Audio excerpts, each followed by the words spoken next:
एक राजा के जंगल में एक चिड़िया रहती थी और वो चिड़िया प्याज बेचने का काम किया करती थी। और उस चिड़िया का नाम था टूनी चिड़िया। और उसकी प्याज कोई भी नहीं खरीदता था। उसकी दुकान पर जो भी आता था उसे उल्टा सीधा कहकर चला जाता था। एक दिन एक चिड़िया उसकी दुकान पर आती है। अरे बहन, तुमने प्याज क्या भाव दी है? प्याज तो अच्छी लग रही हैं। अरे बहन, प्याज तो मैंने 50 रुपए किलो दी हैं। बताइए आपको कितनी प्याज दे दूं मैं? 50 रुपए किलो क्या? इतनी महंगी प्याज तो पूरे बाजार में कहीं नहीं मिलती जितनी महंगी प्याज तुम दे रही हो। अरे बहन, जिस रेट से हमें मिलेगी हम भी उसी हिसाब से देंगे ना। बताइए आपको मैं कितनी प्याज दे दूं? रहने दो, तुम्हारे साथ बहस करना बेकार है। और इतनी सड़ी हुई प्याज तुम इतनी महंगी दे रही हो, मैं नहीं खरीद। अरे बहन, ले लो ना प्याज। मेरी प्याज नहीं बिकी सुबह से, बोनी तो करवा दीजिए ना प्लीज। ले लो प्याज। अरे इतनी सड़ी हुई प्याज और इतनी गली हुई प्याज मैं 50 रुपए किलो ले लूं? मैं क्या तुमको बेवकूफ़ दिखाई दे रही हूँ? एक काम करो, अपनी ये प्याज उठाकर ले जाओ यहाँ से। मैं ये प्याज नहीं लूँगी और अब मैं चलती हूँ। इतना कहकर वो सुंदर चिड़िया वहाँ से चली जाती है। और टूनी चिड़िया बेचारी बहुत ज़्यादा परेशान हो जाती है। परेशान होकर टूनी चिड़िया सोचने लगती है, हे भगवान, मैंने इनका क्या बिगाड़ा है? ये मेरी प्याज क्यों नहीं खरीदते? और प्याज तो खरीदते ही नहीं, ऊपर से उल्टा सीधा और सुना कर जाते हैं। ये भगवान, ये क्या हो रहा है मेरे साथ? 4 साल तो हो गए हैं और अभी भी मेरी दुकानदारी ठीक से नहीं चलती। हे भगवान, कुछ कृपा करो और प्लीज मेरी दुकान को ठीक कर दो ना भगवान। चिड़िया बेचारी बहुत परेशान हो जाती है और फिर अपने घर जाने को कहती है। अरे एक काम करती हूँ, अब मैं घर चलती हूँ क्योंकि रात होने वाली है। रात हो गई तो फिर मैं घर नहीं जा पाऊंगी। उसके बाद बेचारी चिड़िया परेशान होकर अपने घर आती है और आकर कहती है, हे भगवान, मेरी दुकान तो चल ही नहीं रही, मैं क्या करूँ? मुझे 4 साल तो हो गए हैं अपनी दुकान करे हुए और बाजार में सभी की दुकान से सब्जियां ले जाते हैं, लेकिन मेरी दुकान से कोई सब्जी नहीं ले जाता। और मेरी प्याज बाकी की प्याज से अच्छी होती है, फिर भी कोई नहीं खरीदता। एक काम करती हूँ, कल मैं जंगल जाती हूँ और भगवान से प्रार्थना करती हूँ कि हे भगवान जी, मेरी दुकान को चला दीजिए।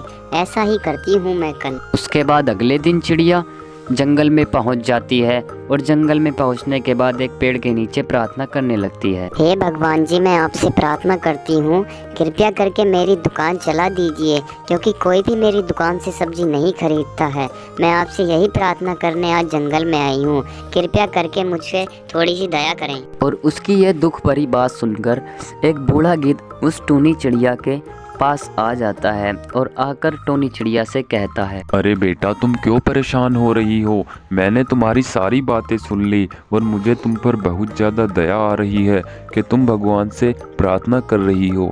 तुम परेशान मत हो, मैं तुम्हारी सारी परेशानी दूर कर दूंगा। तुम्हें टेंशन लेने की कोई भी ज़रूरत नहीं है। अब मैं आ गया हूँ। अरे बाबा, मुझे परेशानी में देखकर आप भी मेरा मजाक उड़ा रहे हैं। कोई बात नहीं, जो परेशान होता है सभी उसका मजाक उड़ाते हैं। ये तो कोई नई बात नहीं है। देख लेना, आप जैसे मेरी मजाक उड़ा रहे हैं ना, आपका भी साथ ऐसा ही होने वाला है। एक बात मेरी याद रखना बाबा जी।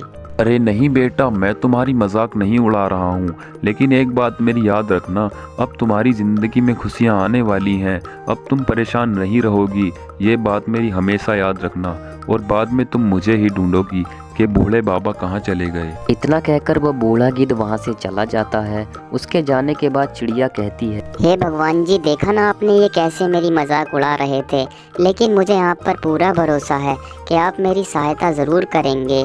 अब मैं घर चलती हूँ क्योंकि रात होने वाली है, फिर मैं घर नहीं जा पाऊँगी। उसके बाद चिड़िया अपने घर आ जाती है और घर आकर चिड़िया कहने लगती है, अरे अब जल्दी से मैं सो जाती हूँ क्योंकि मुझे कल सुबह बाजार जाना है अपनी प्याज बेचने। देखती हूँ कि कितनी प्याज बिकती है मेरी।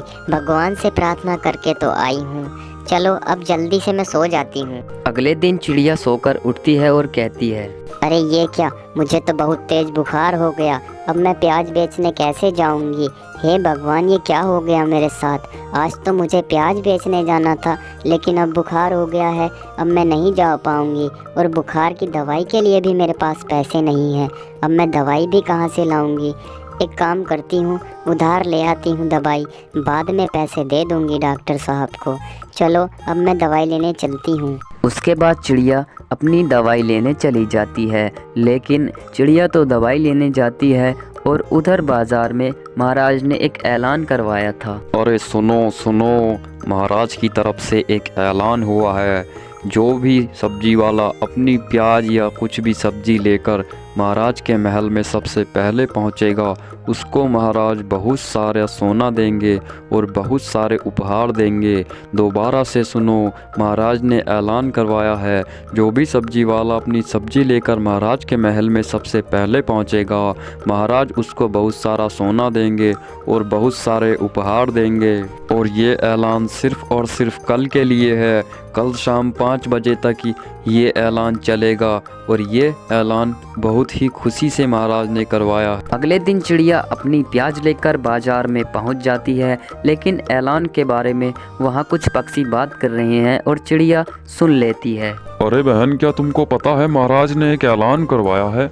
उस ऐलान में महाराज ने कहा है कि जो भी अपनी सब्जी लेकर हमारे महल में सबसे पहले आएगा, उसको हम बहुत सारा सोना देंगे और बहुत सारे उपहार भी देंगे। और ये ऐलान तो सब्जी वालों की ज़िंदगी बदल देगा, मैं सही बता रहा हूँ। और जो हमारी तरफ वो सब्जी वाला है ना, वो भी कह रहा था कि मैं तो महाराज के महल में सबसे पहले जाकर पहुँचूँगा और वहीं जाकर बैठ जाऊँगा और देखता हूँ कि महाराज को मेरी सब्जियाँ पसंद आती हैं क्या नहीं। अगर महाराज ने मुझे उपहार दे दिया तो मैं बहुत ज़्यादा अमीर हो जाऊँगा और मुझसे ज़्यादा पैसे वाला तो पूरे जंगल में कोई नहीं होगा। और फिर उन दोनों की बात सुनकर टूनी चिड़िया खुशी खुशी अपने घर आ जाती है और बहुत ज़्यादा खुश होकर कहती है, अरे वाह, ये तो बहुत अच्छा ऐलान करवाया है हमारे महाराज ने। लगता है कि अब मेरी ज़िंदगी अच्छी हो जाएगी, लगता है मेरी ज़िंदगी में खुशियाँ आएंगी। महाराज से बहुत बातें हैं, जल्दी सो जाती हूँ और सुबह सुबह 6 बजे महाराज के बाहर बैठ जाऊँगी और सबसे पहले महाराज को दे दूँगी और महाराज बहुत ज़्यादा खुश हो जाएंगे और मुझे विजेता कर देंगे। और फिर मैं जीतने के बाद महाराज मुझे बहुत सारा सोना दे देंगे और मैं बहुत ज़्यादा अमीर हो जाऊँगी। लगता है अब जब मेरी ज़िंदगी से दुख चले जाएंगे, उसके बाद मैं फिर बहुत ही बड़ी दुकान खोलूँगी और फिर सभी मेरी दुकान से प्याज खरीदेंगे, क्योंकि महाराज मुझे विजेता बना देंगे। इस वजह से मेरी दुकान से सबसे ज़्यादा प्याज बिकेंगी और सभी मेरी दुकान से प्याज खरीदने आएंगे। चलो जल्दी, अब मैं सो जाती हूँ। उसके अगले दिन चिड़िया सबसे पहले महाराज के राजमहल के बाहर जाकर बैठ जाती है और फिर इंतज़ार करने लगती है कि कब राजमहल का गेट खुले और कब मैं अंदर जाऊं। फिर राजमहल का गेट खुलते ही चिड़िया सबसे पहले महाराज के राजमहल में चली जाती है। हे महाराज, टूनी चिड़िया का प्रणाम स्वीकार करें। प्रणाम भाई प्रणाम। तुम तो वही हो ना जिसकी कोई प्याज नहीं खरीदता। ये तुमने बहुत अच्छा किया कि तुम यहाँ आ गई सबसे पहले, लेकिन अब तुम्हारी परेशानी दूर हो जाएगी। अब हम तुम्हें विजेता घोषित करेंगे। हाँ महाराज, मैं वही हूँ और कोई मेरी प्याज नहीं खरीदता और उल्टी सीधी कहते हैं। अरे कोई बात नहीं, अब तुम घबराओ नहीं। अब तुम्हें कोई भी उल्टी सीधी नहीं कहेगा और तुम्हारी दुकान से प्याज भी खरीदेंगे और तुम्हारी प्याज अब पूरे बाजार में सबसे ज़्यादा बिकेंगी। घबराने की कोई ज़रूरत नहीं है। अब तुम यहाँ आ गई हो, तुम इस प्रतियोगिता की विजयी घोषित कर दी जाओगी। टेंशन मत लो, अब तुम्हें घबराने की कोई ज़रूरत नहीं है। अब तुम्हारी ज़िंदगी खुशियों से भर जाएगी, क्योंकि दुख भरे दिन अब तुम्हारी ज़िंदगी से चले जाएंगे। क्योंकि जब हमने ये ऐलान करवाया था तो हम यही सोच रहे थे कि तुम ही सबसे पहले आओगी और हम भी यही चाहते थे कि तुम ही सबसे पहले आओ, क्योंकि हमारे सेनापति ने हमें तुम्हारे बारे में बता दिया था। इसलिए हम ये सोच रहे थे कि अगर तुम आती हो तो हम तुमको सबसे पहले विजयी घोषित कर देंगे। और हमने ये ऐलान भी सिर्फ और सिर्फ तुम्हारे लिए ही करवाया था टूनी चिड़िया। हे महाराज, मैं आपका ये उपकार पूरी ज़िंदगी में अपनी कभी भी नहीं भूलूंगी। आपने जो मेरे लिए किया है वो आज तक किसी ने नहीं किया। महाराज, आपकी जय जयकार हो। और महाराज, अब मैं चलती हूँ। उसके बाद टूनी चिड़िया अपने घर आती है और घर आकर आराम से कहती है, हे भगवान, आपका बहुत बहुत धन्यवाद कि आपने मेरी सुन ली। मैं आपका बहुत बहुत शुक्रिया अदा करना चाहूँगी। लेकिन भगवान, मुझे लगता है कि उस गिद्ध को आपने ही भेजा था और उस गिद्ध ने मुझसे कहा था कि अब तुम्हारी ज़िंदगी में खुशियाँ आने वाली हैं। इसलिए मैं सोच रही हूँ क्यों ना मैं अभी थोड़ी ही देर में जाकर जंगल में गिद्ध को शुक्रिया बोल कर आऊँ। अगर मैं उसको शुक्रिया बोलूँगी तो मेरे दिल को बहुत ज़्यादा सुकून मिलेगा। ऐसा करती हूँ, अभी जाऊँगी थोड़ी ही देर में और गिद्ध को ढूंढकर उसको शुक्रिया बोल दूँगी और उसके बाद मैं अपनी नई ज़िंदगी की शुरुआत करूँगी। उसके थोड़ी ही देर बाद चिड़िया वापस जंगल में जाती है और गिद्ध को ढूंढने लगती है और जाकर उसको आवाज़ मारती है। अरे गिद्ध बाबा, गिद्ध बाबा, अरे गिद्ध बाबा, आप कहाँ चले गए? अरे सुनो तो ज़रा, देखो मैं आई हूँ, जो आपसे कल बात कर रही थी, जिसको आपने कहा था कि अब बेटी तुम्हारी ज़िंदगी में खुशियाँ आई हैं। जल्दी आओ गिद्ध बाबा। गिद्ध बाबा कहाँ चले गए? लगता है कि अब गिद्ध बाबा नहीं आएंगे।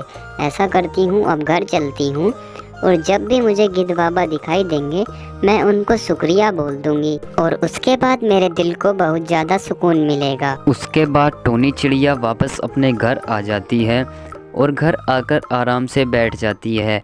और टोनी चिड़िया बैठी ही होती है, तभी थोड़ी ही देर बाद बाहर से महाराज का सेनापति आता है और कहता है, अरे टूनी चिड़िया, महाराज ने मुझे भेजा है और महाराज ने मुझे तुम्हारा उपहार देने के लिए भेजा है, इसलिए मैं तुम्हारे घर आया हूँ।